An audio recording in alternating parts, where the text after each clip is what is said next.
நண்பர்களுக்கு வணக்கம். இலங்கையினுடைய பல பிரதேசங்களுக்கும் சுற்றுலா செல்லக்கூடியவங்களில் குறிப்பாக தலைநகரான கொழும்புக்கு போனால் இப்போ எல்லாருமே போய் பார்க்கக்கூடிய ஒரு இடம்தான் இந்த தாமரை கோபுரம் அப்படின்னு சொல்லப்படுற ஒரு இடம். லோட்டஸ் டவர் அப்படின்னு சொல்லி அறியப்படுறது. இதுக்கு இப்போ கொழும்புக்கு போகிற எல்லாருமே போகணும் அப்படின்னு சொல்லி ஆசைப்படக்கூடியதாக இருக்கும். அப்படி இந்த இடத்துக்கு போகணும் அப்படின்னு சொல்லி ஆசைப்படுறதுக்கான காரணம், இலங்கையில் இருக்கக்கூடிய மிக மிக உயரமான ஒரு கோபுரமாக இது பார்க்கப்படுது. இது இலங்கையில் மட்டும் கிடையாது, தெற்காசியாவிலேயே மிக உயர்ந்த கோபுரமாக இது அறியப்படுது. கிட்டத்தட்ட 1153 அடிகளை கொண்ட இந்த உயரமான கோபுரம் தெற்காசியாவில் முதலாவது இடத்தை பிடிச்சிருக்கிற மாதிரி ஆசியாவில் 11ஆவது இடத்துல இருக்குது உயரமான கோபுரத்தில். அதே போல் உலகில் எத்தனையாவது இடத்துல இருக்குது அப்படின்னு சொல்லி பார்த்தமாக இருந்தால் உலகத்தின் உயரமான கோபுரங்களின் வரிசையில் 19ஆவது இடத்தை பிடிச்சிருக்குது. இதுக்கு குறிப்பாக செலவிடப்பட்ட நிதி அப்படின்னு சொல்லி பார்க்கும்போது கிட்டத்தட்ட 113 மில்லியன் இதை கட்டுறதுக்காக செலவழிக்கப்பட்டிருக்குது. இதில் 80 விதமான நிதி பங்களிப்பு சைனா தான் வழங்கியிருக்குது. சீன அரசாங்கம் தான் இதுக்கான உதவியை வழங்கியிருக்கிறாங்க. 2012ஆம் ஆண்டில் இதுக்கான வேலை தளங்கள், அதாவது கட்டுமான பணிகளினுடைய ஆரம்ப வைபவங்கள் இடம்பெற்றிருந்தது. ஆனாலும் 2019 வரைக்கும் அதுக்கான வேலைகள் தொடர்ந்து நடந்து கொண்டே இருந்தது. 2022ஆம் ஆண்டு செப்டம்பர் 16ஆம் தேதி தான் தெற்காசியாவினுடைய உயரமான இந்த தாமரை கோபுரம் உத்தியோகபூர்வ ரீதியாக திறந்து வைக்கப்பட்டது, மக்கள் பார்வைக்கு விடப்பட்டது. எனவே அதற்கு பிறகு அரசினுடைய எதிர்பார்ப்பு அல்லது இந்த கட்டுமானத்தினுடைய பயன் அப்படின்னு சொல்லி பார்க்கும்போது அது பெரிய அளவில் வருமானம் ஈட்டி தரக்கூடிய ஒன்றாக மாறும் அப்படின்னு சொல்லப்பட்டது. குறிப்பாக இந்த தொலைத்தொடர்பு சாதனங்களுக்கான அந்த டவராக இது தொழிற்படும் என்று சொல்லியும், ரேடியோ டிவி அப்படியானதுக்கான சிக்னலை வழங்கக்கூடிய விதமானதாக இது இருக்கும் என்று சொல்லியும் சொல்லப்பட்டது. அதே போல் மிக முக்கியமாக வெளிநாட்டு சுற்றுலா பயணிகளினுடைய ஒரு கண்கவர் இடமாகவும் இது இருக்கும் என்று சொல்லப்பட்டது. எனவே அந்த அடிப்படையில் இப்போ வரைக்கும் இங்கே வெளிநாட்டு சுற்றுலா பயணிகள் அதிக அளவில் இந்த இடத்தை பார்க்குறாங்க. அதே போல் இலங்கையில் வேறு பிரதேசங்களிலிருந்து வரக்கூடியவர்களும் இந்த இடத்திற்கு அதிக அளவில் விரும்பி போகிறத நாங்கள் காணக்கூடியதாக இருக்குது. கிட்டத்தட்ட ஒரு ஆண்டுக்கு 8.2 மில்லியன் வருமானத்தை இது ஈட்டித்தரும் அப்படின்னு சொல்லி எதிர்பார்க்கப்படுது.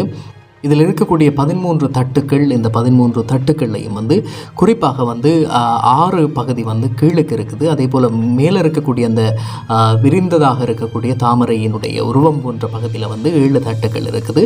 இதில் இந்த இருக்கக்கூடிய லிஃப்ட் நாங்கள் போன உடனே உள்ளுக்கு ஏறி போகக்கூடிய அந்த லிஃப்ட் சாதாரணமாக நாங்கள் 1ஆம் மாடி 2ஆம் மாடி அப்படின்னு சொல்லி போகும்போதே நேரம் எடுக்கிற மாதிரி சில இடத்துல உணர்வோம். ஆனால் இந்த லிஃப்டோட வேகத்தை பார்த்தோம் அப்படின்னு சொன்னால் 420 மீட்டர் per செகண்ட் அப்படின்னு சொல்லப்படுற ஒரு வேகத்தில் பயணிக்கிறதால விரைவாக நாங்கள் அந்த உயரத்துக்கு அந்த டவரினுடைய உச்சிக்கே போய் சேர்ந்துடுவோம்.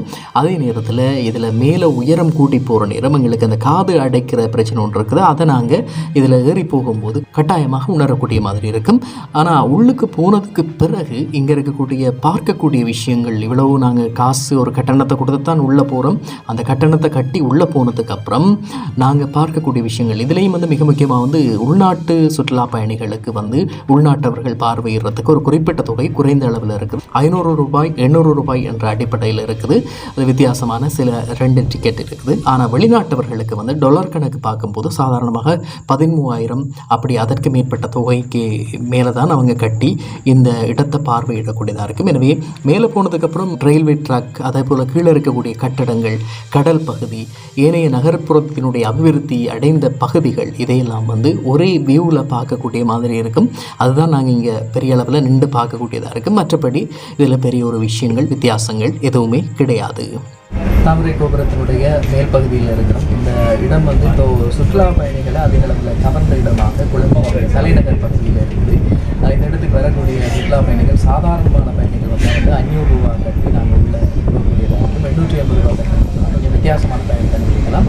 அதே போல் வெளிநாட்டு பயணிகள் என்று சொன்னால் அது டூரிஸ்டாக வரக்கூடிய வெளிநாட்டவர்களுக்கு அதிக அளவான தொகை அறவிடப்படுது. குறிப்பாக $20 அறவிடக்கூடியதாக இருக்குது. பெரியவங்களுக்கு 6,000 லட்சம், அதாவது எங்களுடைய நாட்டு பணமாக 6,000 மேற்பட்ட பணம் இந்த இடத்துல உத்தரவிசைக்கான அனுமதி கட்டணமாக கொடுக்கப்பட்டது. இங்கிருந்து பார்க்கும்போது இந்த கொழும்பு பகுதியினுடைய பல பகுதிகள், சிட்டியில் இருக்கக்கூடிய எல்லா பில்டிங்கும் குட்டி குட்டியாக தெரியும். அதே போல் ரயில்வே ட்ரக்காக இருக்கட்டும், ஏனைய வாகனங்கள் செல்லக்கூடிய பாதைகள், இப்படி எல்லாமே தெளிவாக பார்க்கக்கூடியதாக இருக்குது. இந்த உச்சியில் இருக்கும்போது அந்த காற்று வந்து குளிர்மையான காற்றாக இருக்குது. கொஞ்சம் மேலுக்கு லிஃப்ட்டில் ஏறி வரும்போது வந்து இதில் எங்களோட காதெல்லாம் அடைக்கிற மாதிரி அந்த அமுக்க வேறுபாடு காரணமாக வந்து காதை அடைக்கிற மாதிரி உணர்வும் இங்கே வந்து சுற்றி பார்க்கக்கூடியவங்க குடும்பம் வந்தால் தலைநகருக்கு வந்தால் இதையும் பார்க்கலாம்.